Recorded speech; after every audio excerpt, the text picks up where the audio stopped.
Ya,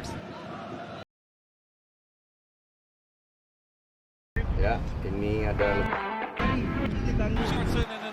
Sandy Walsh dikabarkan tinggal menunggu waktu untuk pindah ke tim asal Jepang Yokohama F. Marinos. Sandy saat ini masih memiliki kontrak dengan KV Mechelen hingga bulan Juni tahun ini. Didatangkan sejak 2020, posisi bek timnas Indonesia tersebut mulai tersingkir dan tidak menjadi pilihan utama. Musim ini dirinya hanya mencatatkan 6 penampilan di Liga Belgia. Opsi terbaik bagi pemain berusia 29 tahun ini adalah pindah ke Asia. Salah satu destinasi terbaik adalah ke Liga Jepang, yang masih menjadi opsi, karena bursa transfer di sana baru akan berakhir pada bulan Maret nanti. Sandy juga sempat mengutarakan niatnya untuk bisa bermain di kompetisi Asia, yakni Jepang dan Korea. Jurnalis media Belgia, Sporza, Jonas van de Veere, menjelaskan bahwa Sandy Walsh akan merapat ke Yokohama F. Marinos. Kesepakatan antara kedua belah pihak dikabarkan akan segera selesai. Ini menjadi pilihan yang paling rasional, dan Sandy juga ingin merasakan atmosfer liga yang kompetitif.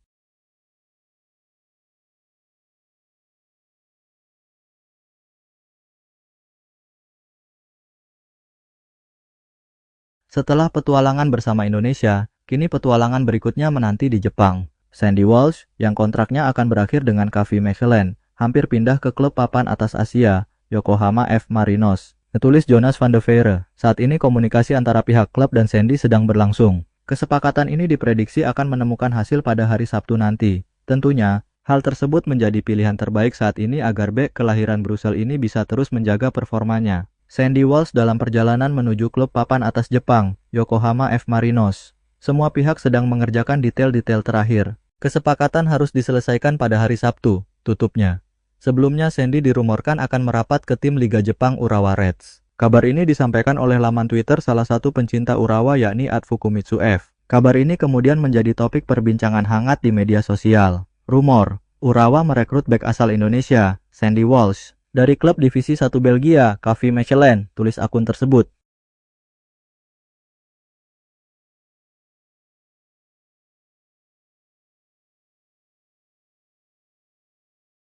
Jika berbicara soal Yokohama F. Marinos, tentunya yang teringat adalah bek timnas Thailand Theraton Bunmatan. Pemain berposisi bek kiri tersebut adalah salah satu contoh pesepak bola ASEAN yang sukses di Jepang, yang bisa ditiru Sandy Walsh karena sama-sama bergabung Yokohama F. Marinos. Theraton bergabung selama 2 tahun bersama Yokohama F. Marinos, mencatatkan 94 penampilan 4 gol dan 11 assist bersamanya. Theraton juga pernah membawa Yokohama F. Marinos menjuarai J-League pada 2019 lalu. Hal ini menjadikannya pemain ASEAN pertama yang juara kasta tertinggi Liga Jepang. Kisah sukses ini tentu bisa jadi inspirasi Sandy Walsh yang kini sudah semakin dekat dengan kepindahan dirinya ke Yokohama F. Marinos. Apalagi Sandy Walsh dalam wawancara sebelumnya pernah menyebut J-League sebagai salah satu liga yang ingin ia jajal dalam kariernya. Saya berambisi untuk bermain di level tertinggi di Asia suatu hari nanti, kata Sandy Walsh dalam wawancara dengan Gazette van Antwerpen pada Januari lalu. Kemudian saya berbicara tentang J-League di Jepang atau K-League di Korea Selatan. Liga-liga tersebut tidak begitu dikenal di sini, tetapi saya ingin menjelajahinya suatu hari nanti. Jika ada tawaran yang datang, saya pasti akan mendengarkannya, ucapnya.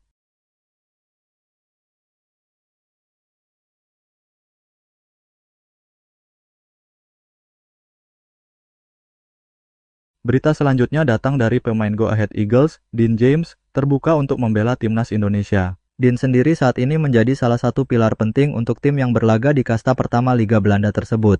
Berposisi sebagai bek kiri, dirinya sudah tampil dalam 15 laga, dengan kontribusi 1 gol dan 2 assist. Dia memiliki darah Indonesia dari ibunya, yang berasal dari Surabaya, Jawa Timur. Dean James menjelaskan bahwa dia menyambut baik kesempatan untuk bisa membela timnas Indonesia suatu saat nanti. Namun, saat ini dia akan fokus pada karirnya di Go Ahead Eagles dan berusaha mendapatkan banyak menit bermain. Tentunya, bermain di timnas adalah misi utamanya, meski saat ini dia masih memikirkan peluang tersebut. Saya masih terbuka untuk bermain untuk Indonesia. Tapi saya pikir saya harus fokus pada Go Ahead sekarang. Kemudian saya akan melihat sendiri apakah saya akan mendapat giliran atau tidak, kata Dean James di laman Voetbal Primer.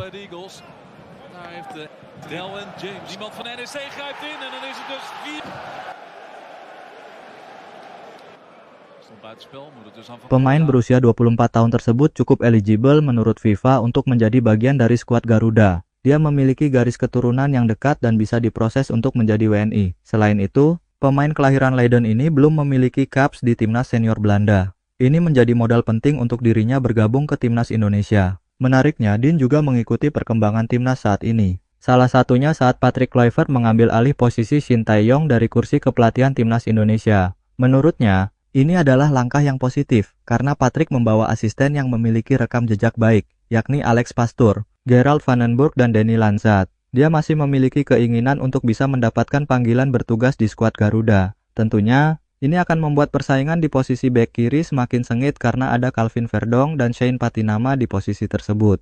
Namun, kedalaman skuad akan menjadi lebih baik dan ini jadi modal penting bagi Patrick. Indonesia adalah negara yang bagus untuk memiliki tim yang bagus. Tentu saja staf yang baru, dan saya katakan dengan pasti bahwa saya terbuka untuk pergi dan bermain di negeri ini.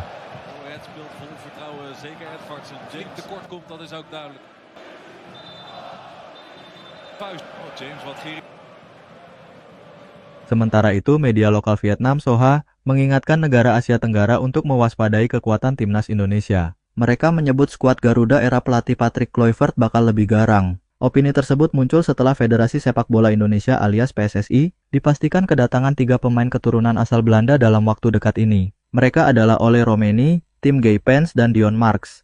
Langkah baru Indonesia membuat tim Vietnam dan Thailand sangat waspada, begitu judul artikel yang dibuat Soha. Selain memiliki direktur teknik yang merupakan legenda Ajax, timnas Indonesia juga bakal memperkuat 2 bintangnya lagi untuk berlaga di SEA Games ke-33 2025, tulis media tersebut. Selain Ole Romeni, ada 2 bintang asal Belanda lainnya yang juga sedang menyelesaikan prosedur kewarganegaraan Indonesia. Antara lain Tim Henry Victor Gaypens dan Dion Wilhelmus Eddie Mark, sambung Soha.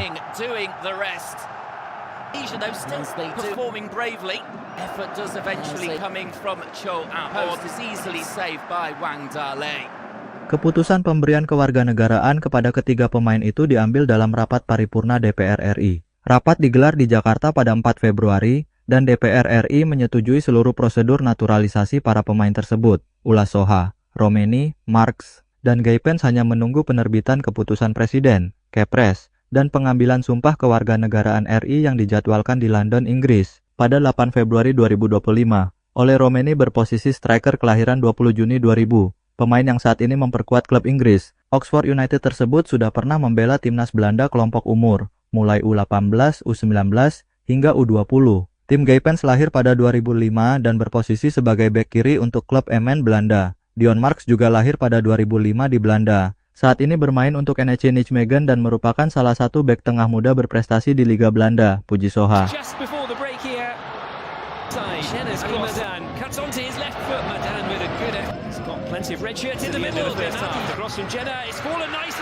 Selain itu, Soha juga menyoroti rumor kedatangan legenda timnas Belanda dan Ajax Amsterdam untuk menjadi direktur teknik timnas Indonesia. Sosok yang dimaksud adalah Simon Tahamata. Selain ketiga pemain tersebut, PSSI juga mengundang Simon Tahamata, legenda klub Ajax, untuk menjadi direktur teknik timnas Indonesia. Sosok tersebut diketahui memiliki kedekatan dengan Presiden PSSI, Erick Thohir, papar Soha. Secara khusus, 2 bintang baru berusia 20 tahun Tim Gaypens dan Dion Marks diharapkan bisa menjadi faktor strategis bagi Indonesia U22 untuk menggapai ambisi mempertahankan medali emas SEA Games. Yang jelas sepak bola Indonesia masih giat mengedepankan strategi naturalisasi dan lebih fokus pada kualitas setiap pemainnya. Langkah PSSI itu juga bisa membuat kompetitor di kawasan, termasuk Vietnam dan Thailand, harus belajar matang dan waspada tinggi, pungkas Soha. 18th minute of play. Japan starting to look a little more dangerous now. Berita selanjutnya datang dari Indra Syafri yang memberi penjelasan terkait nama Mesha'al Hamzah yang dicoret dari timnas U20 Indonesia, kemudian tak lama ia bergabung ke klub Thailand, Nakhon Pathom United. Nama Mesha'al Hamzah tak masuk dalam 23 nama skuad final timnas U20 Indonesia untuk Piala Asia U20 2025. Di saat bersamaan, klub Thailand Nakhon Pathom United mengumumkan Mesha'al sebagai rekrutan anyarnya, sebagai pinjaman dari Persija Jakarta, pelatih timnas U20 Indonesia. Indra Syafri menjelaskan situasi Mesha'al Hamzah. Mesha'al Hamzah murni dicoret dari timnas U20 Indonesia karena kebutuhan taktik, bukan karena harus bergabung Nakhon Pathom United. Oh tidak ada, Mesha'al dicoret karena harus gabung Nakhon Pathom United, kata Indra Syafri. Alhamdulillah semua klub sudah ikhlas tidak memanggil pemainnya dulu. Minggu ini tidak ada lagi pemain yang kembali ke klub, tambahnya. Sementara itu, selain Mesha'al Hamzah sebenarnya ada satu lagi pemain yang akan gabung klub Thailand yakni Iqbal Gwijangge. Tapi Iqbal akan menyelesaikan kepindahan ke klub Thailand setelah Piala Asia U20 2025.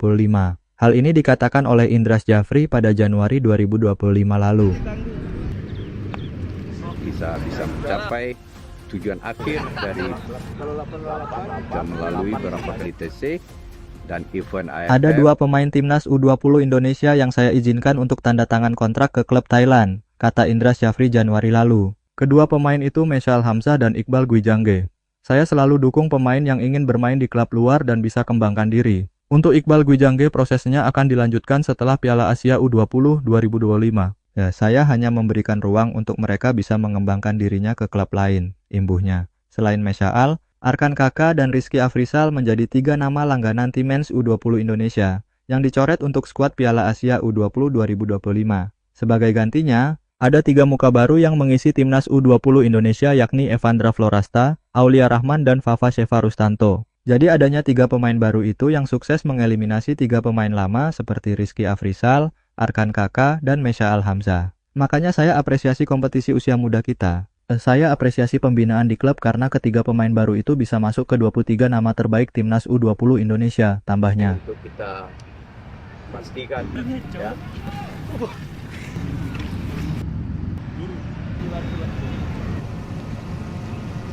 Pelatih Timnas Indonesia U20 Indras Jafri telah mengumumkan 23 pemain yang akan dibawa berlaga ke Piala Asia U20 2025. Turnamen itu akan digelar di Shenzhen, Cina mulai 12 Februari mendatang. Di antara para pemain yang dipanggil, ada satu sosok menarik yang berhasil menembus Timnas Indonesia U20. Adalah Evandra Florasta yang akan berlaga di Piala Asia U20 2025. Evandra sebelumnya bermain di Timnas Indonesia U17. Gelandang bertahan satu ini berhasil menarik hati Indras Jafri untuk membawanya ke Timnas Indonesia U20. Indras Jafri menjelaskan alasannya memilih Evandra Florasta. Pemain Bayangkara FC itu dinilai memiliki kualitas yang cukup bagus untuk naik kelas. Pertama, memang kualitasnya saya anggap bagus, ujar Indras Jafri. Indras Jafri juga menekankan pentingnya regenerasi di Timnas Indonesia U20. Menurutnya tim Garuda nantinya akan diisi mayoritas pemain yang lahir pada 2007. Yang kedua, ini regenerasi. Karena nanti Timnas Indonesia U20 itu dibangun dengan kelahiran 2007. Berarti sekarang kita punya 3 pemain 2007, termasuk Evandra. Jelas Indra?